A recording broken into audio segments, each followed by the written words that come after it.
Irrigation శాఖ అధికారులు, ఈ కార్యక్రమంలో పాలు పంచుకుంటున్న ప్రింట్ అండ్ ఎలక్ట్రానిక్ మీడియా మిత్రులతో పాటు స్థానిక రైతులు కూడా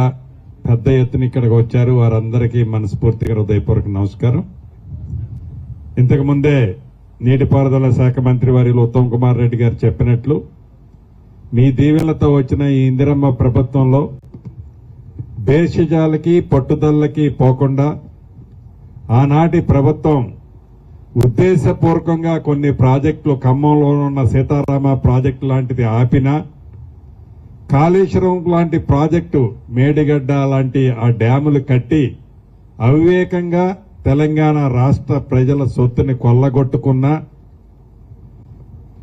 వారు ఆ తప్పు చేశారనో, ఆ తప్పును చేశారు కాబట్టి మేము పనులు ఆపాలనో, నీళ్లు ఇవ్వద్దనో ఈ ప్రభుత్వానికి లేదు. సీతారామ ప్రాజెక్టులో కూడా మీరు చూస్తున్నారు, గడిచిన 4-5 రోజుల నుంచి ఏదైతే ఫీజిబిలిటీ పాసిబిలిటీ ఉందో ఆ ఉన్నదానికి నాగార్జున సాగర్ ఆయకట్టు గాని, అదే రకంగా వైరా లంకాసాగర ప్రాజెక్టులు, మిగిలిన మైరిగేషన్ ప్రాజెక్టులు ఎక్కడైతే ఏనుకూరు దగ్గర మెయిన్ కెనాల్లో వేసి ఆ నీటి ద్వారా సుమారు 1,25,000 ఎకరాలు ఈ కరువు కాలంలో కూడా గోదావరి నీటితో ఖమ్మం జిల్లా ప్రాంతానికి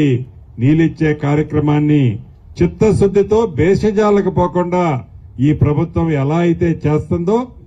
కాళేశ్వరం ప్రాజెక్టు ఈ ప్రభుత్వం ఉద్దేశపూర్వకంగా ఆపింది అని ఒంటి నిండా విషాన్ని నింపుకొని విషాన్ని చిమ్మే ఆనాటి 10 సంవత్సరాలు పరిపాలించిన ప్రబుద్ధులు ఏదైతే ఈనాడు రాష్ట్ర వ్యాప్తంగా రోడ్లంట తిరుక్కుంటూ అవాకులు చవాకులు పేరుతున్నారో, కాంగ్రెస్ పార్టీ గాని కాంగ్రెస్ ప్రభుత్వం కానీ అలా చేసే ఉద్దేశం లేదు అని మరొక్కసారి చెప్తూ,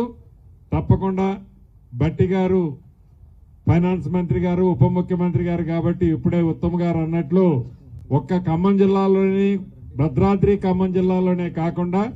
రాష్ట్ర వ్యాప్తంగా ఏవైతే ప్రాజెక్టులు ఆనాటి ప్రభుత్వం కాంగ్రెస్ మొదలుపెట్టిన రీడిజైన్ పేరుతో 10 సంవత్సరాల తెలంగాణ పాలనలో మార్చారో, వారు మార్చారని మళ్ళీ మేము మార్చకుండా సాధ్యమైనన్ని ఆ ప్రాజెక్టులన్నీ పూర్తి చేయడానికి ఇప్పటికే ప్రణాళికలన్నీ చేపట్టారు. ఒడివడిగా చేసే కార్యక్రమాన్ని చేస్తున్నాం. ఇక్కడ భేషజానికి కాంగ్రెస్ పార్టీ పోదు. మీరు చేసే తప్పుడు ప్రచారాన్ని విరమించుకోవాలని మరొక్కసారి ఆ ప్రబుద్ధులకి ఇక్కడ నుంచి చెప్తూ ఇప్పుడు పెద్దలు భట్టి గారిని మాట్లాడవలసిందిగా కోరుతున్నాను.